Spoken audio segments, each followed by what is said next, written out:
Bueno, Antonio, hoy nos enteramos que el Poder Ejecutivo Nacional decidió reducir el presupuesto que el Congreso le da a la Defensoría de Niños, Niñas y Adolescentes. Por eso estamos con Julieta Izcurdía y con Rodrigo Robles Tristán. Ellos son de Infancia en Deuda. Gracias por venir. Gracias. ¿Qué significa esta reducción de presupuesto para la Defensoría?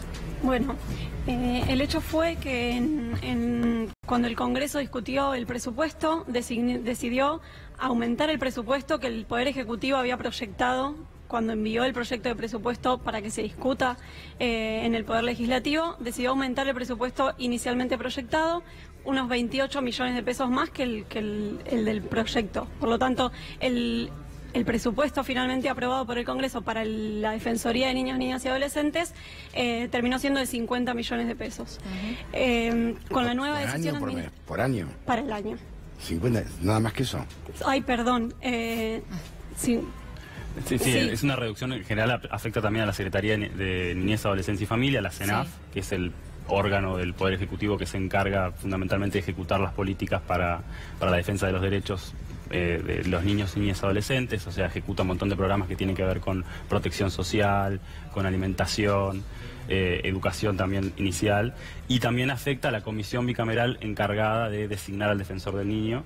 La reasignación que efectuó el Poder Ejecutivo cuando distribuyó el presupuesto la semana pasada, lo que hizo fue disminuir no solo el presupuesto de los 28 millones que había aumentado el Congreso al aprobar la ley de presupuesto para la Defensoría, sino también el presupuesto que se había aumentado para la comisión bicameral que está encargada de designar, que durante el año debería completar el proceso de designación del defensor de niñas, niñas y adolescentes, sino también 900 millones de pesos que se habían asignado por sobre el proyectado por el Ejecutivo para toda la Secretaría Nacional de Niñez, Adolescencia y Familia, que es el órgano rector de las políticas públicas en materia de infancia y que tiene a su cargo, como bien decía Rodrigo, muchas actividades que tienden a garantizar sobre todo los derechos de la niñez más vulnerable, ya sea mediante el desarrollo y el fortalecimiento de centros de primera infancia, el apoyo a los diferentes sistemas de protección locales para que el sistema en general de protección integral de la niñez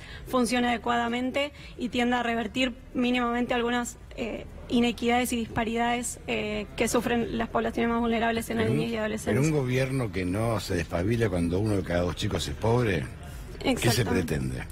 Sí, nosotros, el planteo de Infancia en Deuda, que es una coalición de organizaciones que viene trabajando hace bastante por temas de niñez y específicamente por la designación del defensor del niño, hicimos un trabajo de incidencia muy fuerte, de demanda, reclamo al Congreso, mientras se discutía el proyecto de ley de presupuesto que había enviado el Poder Ejecutivo, porque advertíamos ya desde ese momento que había un ajuste sensible muy grande en estas políticas para la niñez. En ese momento el Congreso, haciéndose eco un poco de nuestras demandas, aumentó las partidas para esos programas, y lo que vemos ahora es que el Poder Ejecutivo, a través de una decisión administrativa del jefe de gabinete, que es la que se distribuye el dinero que finalmente aprobó el Congreso, esos aumentos que había dispuesto el Congreso ya no están. Entonces volvemos a la situación que estábamos en el principio.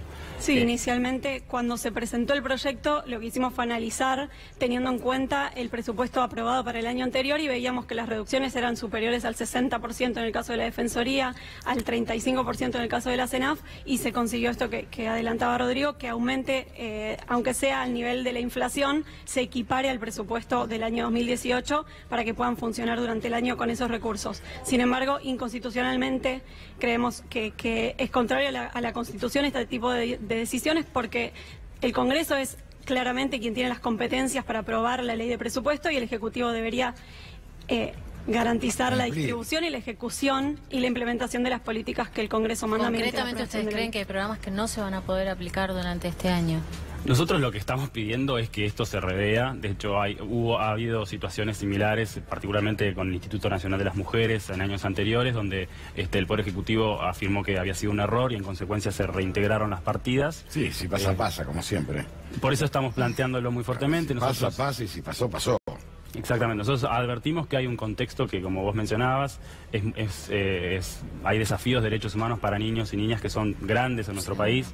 UNICEF informó que había un 48% de uno cada niños, dos. Exactamente, en pobreza no monetaria, o sea, una definición de pobreza que lo que plantea es que hay niños que sufren alguna privación de derechos a la vivienda, a la educación, a la protección social, al saneamiento, al agua. Simplemente hay que caminar un poco por la calle para darte cuenta. Exactamente. No hay que ir muy lejos. Exactamente. Entonces lo que nosotros le pedimos al Poder Ejecutivo, a las autoridades en general del Congreso, es que revean sus prioridades. A nosotros planteamos la necesidad de que exista un defensor, porque no es algo, no es una estructura más que se sumaría. Seguro. El defensor tiene una función fundamental, no solamente de defender los derechos de los chicos, sino también aplicar políticas públicas para que se defienda el derecho. Monitorear que las políticas públicas efectivamente garanticen. Controlar que estas cosas no pasen, que no sucedan. Les agradezco mucho. Gracias. Gracias. Muy amables.